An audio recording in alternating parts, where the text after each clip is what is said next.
Alright, what's up everybody? So today I'm going to do a review on the GoPro Hero 3 Silver Edition. This camera features a 11 megapixel still camera, and you can do 10 frames per second burst shots, and it shoots video in 1080p with 30 frames per second, and it also has built-in Wi-Fi, so you can pair it up with your smartphone or iPad and control the camera using your device. Alright, so right now the GoPro is in its waterproof case. You can see this back door is solid. And it also comes with another flat back door that is called the skeleton door. So if you don't need it to be waterproof and you would like a little bit better audio, you'd want to use this door. So one thing that's new about this one is the locking mechanism on the top. The GoPro 1 and 2, there wasn't an actual lock, it just kind of clamped down in the front. And if something were to catch it, it could possibly open.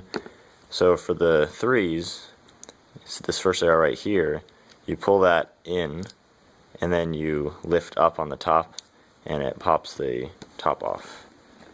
So let me try to do this one-handed. Alright, so just like that. So it's a lot more secure than it was on the previous models. And then, obviously, the inside is the camera. Another thing they changed about the case is the flat lens. If you know the previous models, it had a bubble lens on the top, so if you were to lay it face down, it could easily scratch it.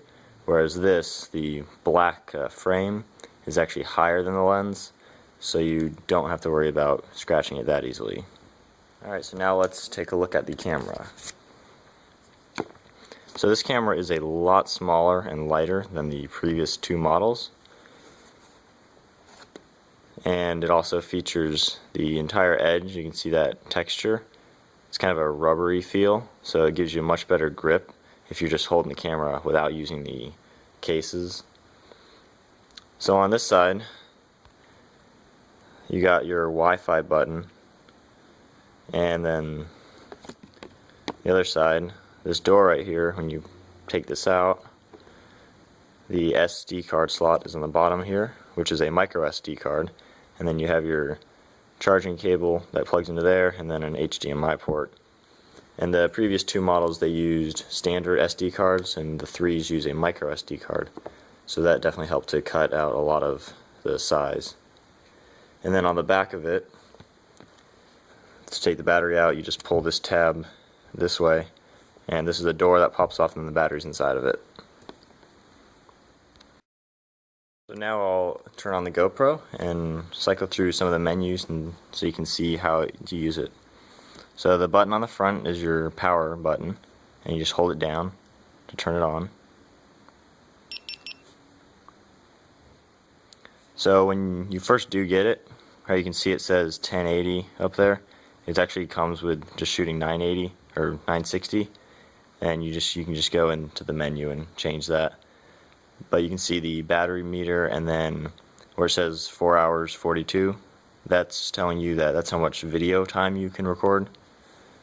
And then if you cycle through, so that's still camera, and it'll automatically go to that when you leave it on there. And that shows it's shooting in 11 megapixel. You do it again, that's your bursts, and right now it's showing, see it says 10 with 1 second, that's showing it'll shoot 10 photos in 1 second. And it's kind of cool when you do it, you just hold it down once.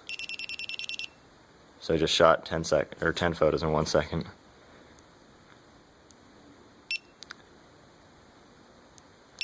Alright, so that is your time-lapse mode. So right now that says 2 seconds, so it'll be shooting a photo every 2 seconds. And this is your settings. So you go in, and to go in those menus, you hit the top button to go into them. So this is 1080 right there, so let's go into there, and that's how you can change your resolution, which right now is in 1080 frames per second. And then I think that's the field of vision, so you can set it to wide, narrow, or medium, which I don't think you could do that on the previous models. So to change 1080, you go into it, and there you can change it, all those. Obviously 1080 is the best, so I'll keep it there. And then the frames per second, you can adjust it to 30 or 20, 24. So I would stick with 30. And the yeah, the field of vision, or field of view. You can change from wide, medium, and narrow. And that actually is kind of like a zoom in feature, which I've noticed. So I don't think you could do it on the previous models. So now you can actually zoom in, which is neat. So then go to the next one. This is your camera menu. And you go in there and you can adjust it from 3 different megapixel cameras, and then with the 5 megapixel you can have medium and wide. So I'll just stick with 11. Next mode is your bursts. There are 4 different options for the silver. You have 3, 5, and 10, and then for 10 you can do it, it'll take 10 photos in 2 seconds or 10 photos in 1 second. Now one of the differences with all the 3 models, the black edition will actually have I think like a 30 frames per second burst, and I think the white edition has like a 5. So this being 10, that's pretty good for what I do. And if you want a little better, you'd go to the black edition to get 30 frames per second. Alright, next one is your time-lapse mode. You can change that so every half a second it'll take a photo, every 1 second, 2 second, 5, 10, 30, and 60. And one thing about the 0.5 seconds, you have to have a class 10 SD card to do that. And that is the card that I do have. And I don't know why you would really do 0.5, but it's good to have different options. So next one is your capture settings. You can change the orientation, and when I had my GoPro, the 1, when you would change it to upside down mode, the screen here would stay the same, but here, if you do it to the upside down, it actually turns the screen around, which is really helpful, so you can actually tell it's upside down. I was just keeping it up for now. So that is, I think it's called spot meter. So if you're filming with this inside your car looking out the windshield, you could turn this on so when it's looking out the windshield, it's actually going to be looking outside much better, because it won't have the difference from the dark lighting on the inside of your car to the white lighting outside. It'll adjust that better. And that, I think that's the loop setting, I'm not quite sure. I think that's if you're recording something really long and when it gets to the end of the SD card it'll like overwrite from the beginning or something. I'm not quite sure on that. And then Protune, I just learned about this, that you can change the camera to shoot like cinema quality, they call it, and it'll have much sharper imaging. But I think you have to format it differently when you put on your computer. But it's cool to have that. And then to exit. Alright, next one is your setup. And you don't really need to go here, you can just kind of change some random settings. And that's audio, which is kind of cool. You can make it so it doesn't record any audio. And then you can adjust the date and time. So I got that squared away. And then your wireless control, when you go there, you can turn your Wi-Fi on and off. And that, I think, deletes things on the cards. And then exit. So that's all the menu for the GoPro. And then that button on the side, the Wi-Fi button, you hit that, and you'll see how it's doing the blue light. That's showing that Wi-Fi is on. And if you have your phone or tablet paired with it already, you can turn the Wi-Fi on, and you'll have all those same controls that we just scrolled through on your phone, and it's a lot easier to control it. And then to turn it off, you can either press the Wi-Fi button again and hit off, and then exit. Or an easier way, when the Wi-Fi is on, just hold this button down. It'll blink several times, and then it shuts off. And a cool feature about this versus I don't know about the 2, but I know the 1, when you hit record, you always know that the front light is blinking when it's recording. And I'm sure everyone's had that awkward moment when you're reviewing your videos and you see your face looking at the camera to try to see if it's on. So this has an LED light on the top, the front, the bottom, and on the back. So if you turn it on, you can easily tell from any angle that it is recording.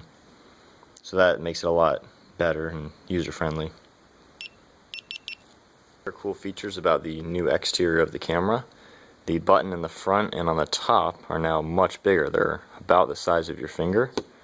So when you use the buttons, it's a lot easier to press. The two previous models, the buttons were about the size of these lights, so it was a lot harder to push.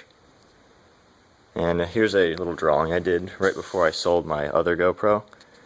So that's the size of it with the battery backpack and then just the camera alone. And now here's the 3, how much narrower it is. So it's a good distance smaller. And I actually do have the battery backpack for this camera as well. And it's actually cool, it comes with its own case. And with the GoPro 3, with the battery backpack, it's actually the same size as the previous GoPros. So you can definitely see they cut out a lot of size, which makes this much lighter and much easier to use. So that's how big the GoPro was, the old GoPros with the battery backpack, and now that's how big it is. If you're a new GoPro user, this is definitely a camera that you're going to get a lot of use out of, especially if you do any type of action sports or driving your car or really anything you can think of. And then if you look at my channel, you can see hundreds of videos of dirt biking, car racing, wake surfing, and RC airplanes, and pretty much every action sport you can think of. And we've put our old one to great use, and we're really looking forward to putting this to some good use. And when you're buying your new GoPro, you do have 3 different models to choose from. The white edition starts at $200, the silver's $300, and the black is $400. And really just look at each of their capabilities and determine what your price range is and what you want your camera to do. Gives you some good looks of how it looks. And I mean, I've had a blast being able to use the GoPros for the past year and a half, and I've never regretted it. It's a great camera to have.